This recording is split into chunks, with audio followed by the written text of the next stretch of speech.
This video is brought to you by Blessed Be God Boutique, maker of Catholic fashionable apparel, handmade accessories, and more. By the time you're seeing this, Benedict XVI has been laid to rest, or he will be today.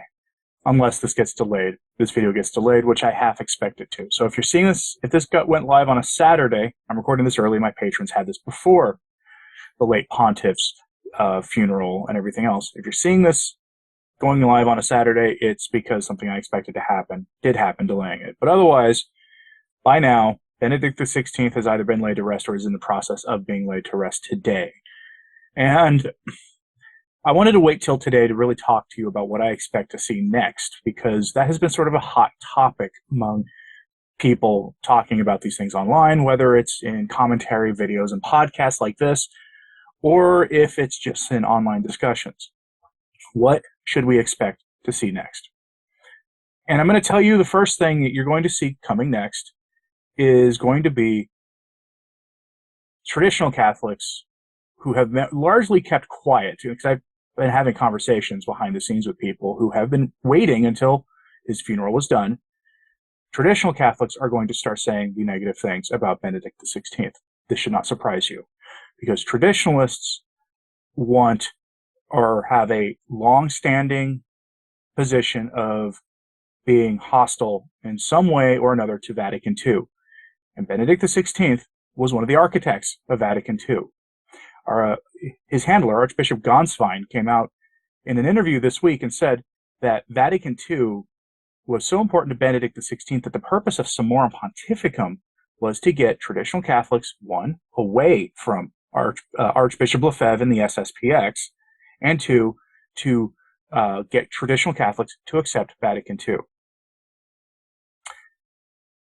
It also came out, though, on the flip side of that, as a counter-argument, that Benedict said that the Novus Ordo, the new Mass, was not what Vatican II envisioned.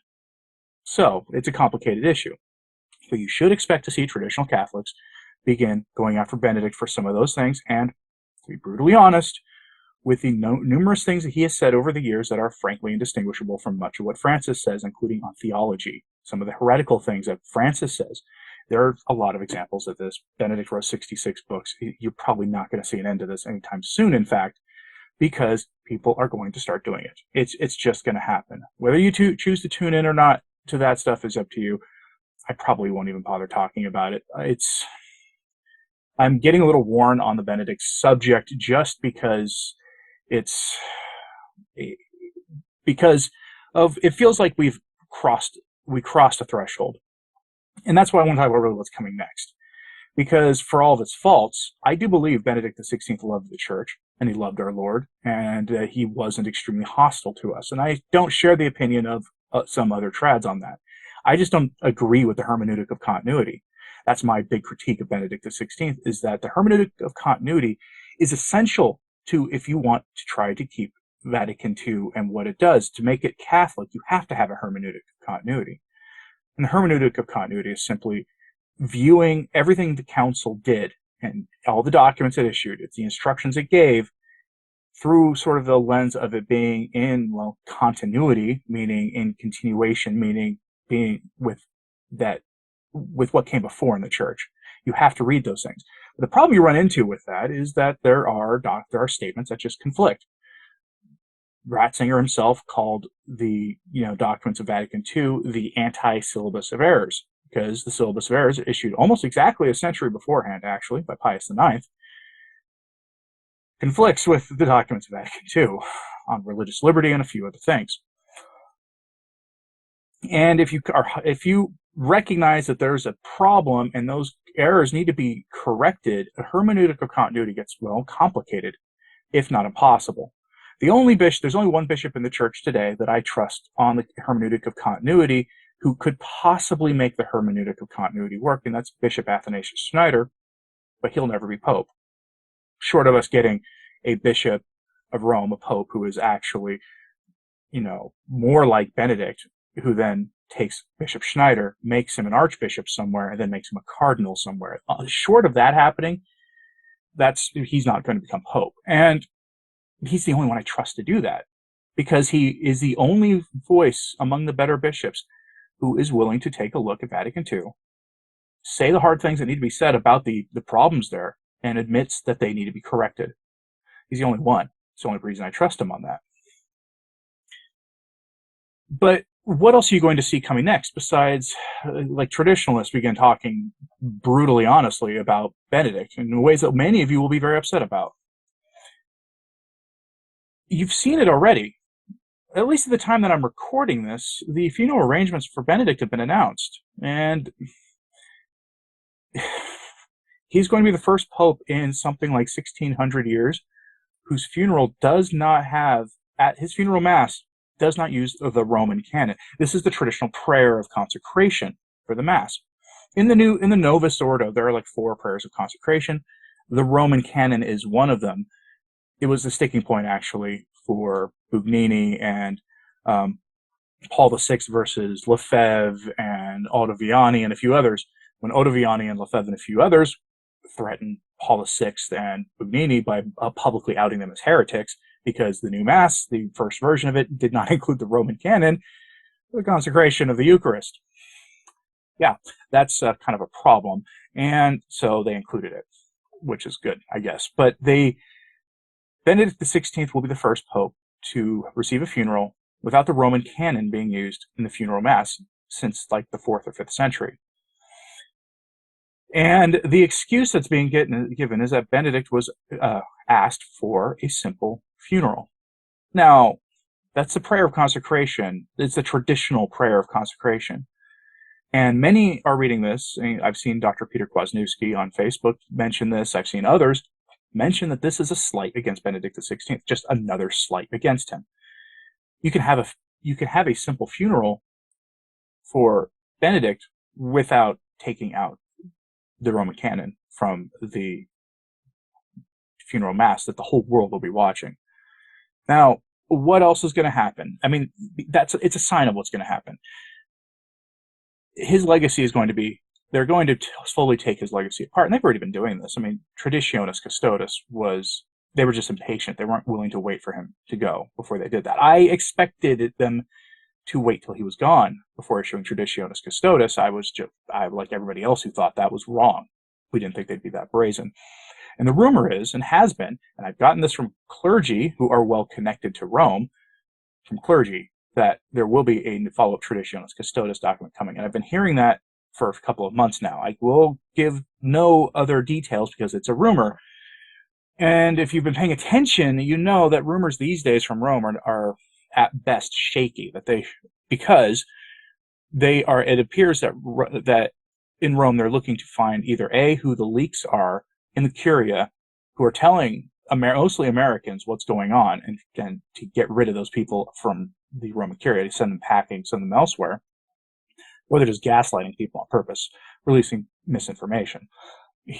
What do I mean by this? So the easiest example, like Rorate Caeli got in trouble with this recently, with about an appointment of a cardinal who was just a horrifying heretic. He was going to get appointed to like the CEF or something, and that turned out not to be the case because their rumor was wrong. What they had heard was wrong. And the thing is, Rorate Caeli has a track record of being very good with this stuff, and they were wrong. Their source was just incorrect. But this isn't the first time. That wasn't the first time they did that. Back during the consistory, back in August, I heard a rumor, as did several others, that Francis was going to name a coadjutor bishop of Rome. If you don't know what a coadjutor bishop is, a coadjutor bishop is one who has the right of automatic succession to become the bishop of the diocese upon the retirement or passing of the current occupant. So, example, let's say Portland, Oregon. Bishop Alexander Sample he gets a diagnosis of something that tells him that unequivocally he has very little time left. And he talks to Francis and says, Holy Father, I want to stay in office until I'm gone. Can you appoint a coadjutor? And so he does, and the coadjutor comes to Portland, Oregon, and becomes essentially an assistant bishop for Sample in this case. Again, this is not happening. Don't take this as the news that I'm giving you. This is an example of what if. All right? Archbishop Sample is in good health as far as I know. But in this scenario, The coadjutor, it becomes the assistant, who then Archbishop Sample steps down or goes to his judgment, automatically becomes the Archbishop of Portland, Oregon. The rumor in August was that at the consistory, Francis was going to announce this for the papacy. And you may say that that's not legal. Well, he can change canon law with the stroke of a pen, which is one of the more maddening things about the things he's done, is that he hasn't. He just made rulings, and he's not the first. I mean, when Archbishop Lefebvre was excommunicated, it violated canon law, and they didn't change. They could have changed the canon law and how they did it, and they didn't. Anyway, that was the rumor, that Francis was going to name a coadjutor bishop of Rome, and there's precedent in church history for this. It's just the last time it happened was like in the 8th or 9th century, but it's happened before. And it went over about as well as you think back then. It went over very badly. It only happened a couple of times before the system was changed to the cardinals choosing who the next Roman pontiff would be. But that was the rumor. I heard the rumor. I was like, I don't trust this, but I could see it happening. So I wrote a script for a video. So as soon as the news broke, I could just fill in a couple details and I could have you a breaking news thing. But then I sat on it. I refused to do anything with it. The LifeSite News YouTube channel, John Henry Weston Show, had an episode about that rumor. You may have seen it. It didn't come to pass.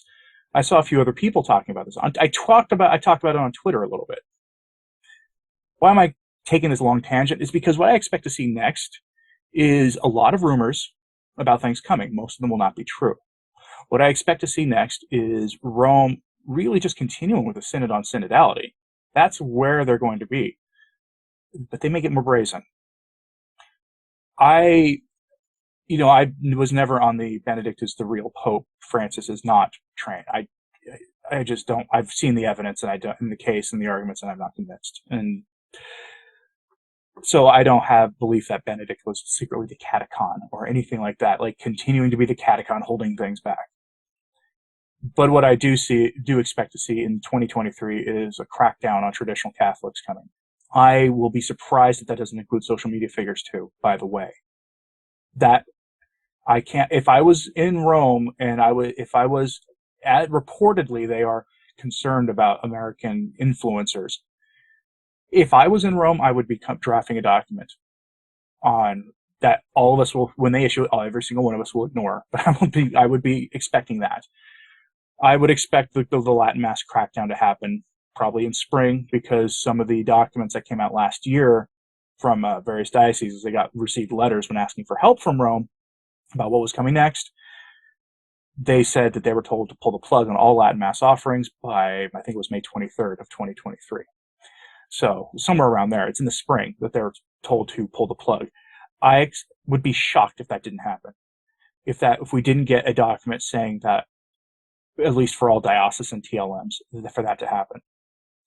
I don't take the FSSP getting a protection from Francis in the form of a motu proprio written on a napkin that they've been transcribed and put on their own website that the Vatican does not have in the official archives at all, which means that it just only exists for the FSSP. I don't take that to be real. I'm sure that they received something, but in Rome, they're not going to treat that as real. So I wouldn't treat them as being protected. Whether that means this year or next or the following year, something bad is going to happen to the FSSP, I don't know. But you're going to see this stuff continue because Gons Fine said the purpose of Summorum Pontificum was to bring traditional Catholics into fully rejecting everything about Archbishop Lefebvre and the SSPX, and that didn't happen. And so Francis rescinded Summorum Pontificum. We're back to the 1988 Ecclesia Dei Declaration as a status quo, and you're probably going to see the next step being us going back at least to what was beforehand, which was essentially Latin Mass is only existing entirely if the bishop was stridently pro-Latin Mass, actively promoting it in their diocese. Whether that'll happen or not, I don't know. But my expectation is the crackdown on traditionalist Catholics is going to come, and it's going to come hard and fast. It will happen not immediately after the funeral, although who knows, maybe I'm wrong, maybe I'm being too kind to them, but it will happen this year. That's what I'm expecting. I'm expecting more alliances with the secular world. You see whispers from the secular authorities in the United States and other places of trying to link traditional Catholics to all the evil things that they worry about. So expect that. You're going to see more signaling between the media and as the mouthpiece of governments, the media will be the ones signaling this with Rome, and Rome will be happy to oblige, I'm sure. I don't know why they hate us so much, other than the fact that we don't accept their revolution in the church and we just want the Catholic faith. And if that's why they do it, that probably means they don't really like the faith all that much. I would expect to see more good bishops get canceled. There'll be more Cardinal Zens and that bishop from Puerto Rico, whose name escapes me at the moment, that I reported on a couple of times. You're going to see more of that. Maybe a few American bishops. There are media figures calling for Bishop Strickland to get punished because he says Catholic things. He doesn't just toe the Francis line. He spoke in defense of Father Pavone. You'll see more of that too. You'll see more good priests canceled. You're going to see more of what we've been saying. I just think it might be more brazen now. That's about it. I mean, Benedict wasn't holding them back. His mere presence wasn't. The one bit of Benedict's legacy that I think would be shocking to see them go after, but it wouldn't also be that surprising, is his reform of the new Mass. So right around the same time that Summorum Pontificum was issued, Benedict corrected an error in the new Mass that many felt had put the validity of the new Mass in question for literally decades, for almost 4 decades. He just changed a few words to make it theologically unquestionable, I guess. And that reform was ignored in some places, Germany and some other places, and nothing happened. There have been whispers that could be the next thing. My whole point, what I'm telling you is I'm giving you specific things. I'm just doing it off the cuff. I don't have a list here. It's going to keep getting worse. That's it. And it's going to keep getting worse until Francis is gone and we get somebody else, as long as it's not another Francis. Whether that happens or not, I don't know. My expectation is more of Francis II and not a Pius XIII. So what are your expectations, though? Let me know in the comments what you think is coming next. And are you going to be disappointed when you see, some traditionalists pointing out that Benedict wasn't exactly, that he was not the biggest friend of traditionalism, that it takes more to be a traditionalist than just going to a Latin Mass and being pro-Latin Mass. There is a difference between the Latin Mass movement and the traditional, and being a traditional Catholic. Will you be disappointed when that happens? I will probably not participate on YouTube in that. I'm wanting to move on to other things, but, who knows what's going to happen. I do want to make a point out here. There's a story about a Bishop Pfeiffer. I just got an email from somebody saying he's an SSPX bishop who said some not nice things about Benedict XVI. Bishop Pfeiffer is not SSPX. He's not. So I didn't even look at his comments, but I knew he wasn't SSPX. But I went and double checked just to go look to see who the bishops listed are, and he's not one of their bishops. So just at least let the reporting be honest, okay? But are you going to be disappointed when you see these things from traditional Catholics coming in, probably starting in the next few days if they haven't started already? Let me know in the comments, please. Like and subscribe if you haven't. It really does help, as does sharing this on social media. That helps a lot too. As always, pray for the church. I'm Anthony Stine. Ave Maria.